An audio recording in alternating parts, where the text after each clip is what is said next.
We have breaking news tonight. Governor Rick Snyder is applauding members of the state Senate for voting to expand Medicaid by a narrow vote, just 20 to 18. Senators approved the plan that makes low-income adults eligible for Medicaid in Michigan.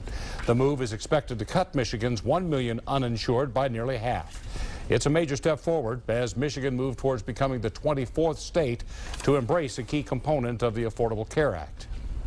This is something that I believe will be good for all of Michiganders in the sense of reducing costs. Uncompensated care is a terrible answer for Michiganders in terms of health insurance costs. We pay for that today. And if you look at it in a simple metric, what's better?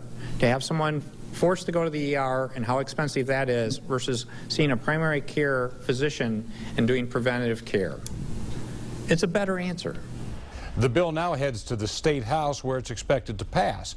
Now, if the state secures federal approval in time, some 320,000 Michiganders making less than $15,000 a year could be eligible for Medicaid as early as next year. Reaction tonight has ranged from applause to too little too late. 7 Action News reporter Julie Bonovich spoke to some people on both sides of this one. And Julie, what are you hearing from them tonight?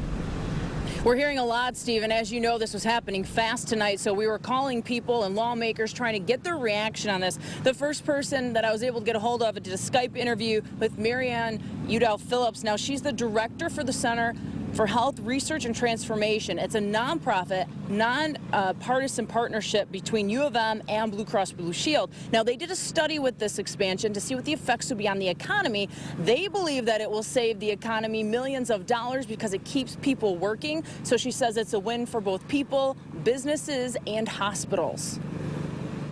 It helps them with their health insurance costs because when people go to the emergency room and they're uninsured, if they incur costs in that emergency room, that really gets passed on to all the rest of us who have insurance. But those who are against the bill strongly disagree with it and strongly disagree with that study, saying it will cost Michiganders way more in the long run. I interviewed Republican State Senator Rick Jones by phone tonight as he was coming back from Lansing, and he says the bill's not smart because in the long run, taxpayers are going to have to pay a lot more. Where will this money come from? Schools have already been cut too far, roads have been cut, police and fire have been cut. Where is this money going to come from? So we're only talking about adding coverage for able-bodied people above the federal poverty level.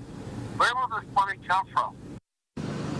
And when I asked him if there were any thoughts where that money would come from, he tells me they believe more things within the budget will have to be cut, so those are cuts that are going to be handed down to the taxpayers.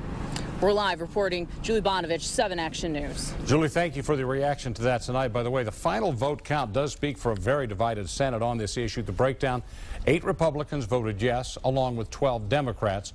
18 Republicans fought the Medicaid expansion to the end, voting no. To see how each senator voted, yours included, go to WXYZ.com.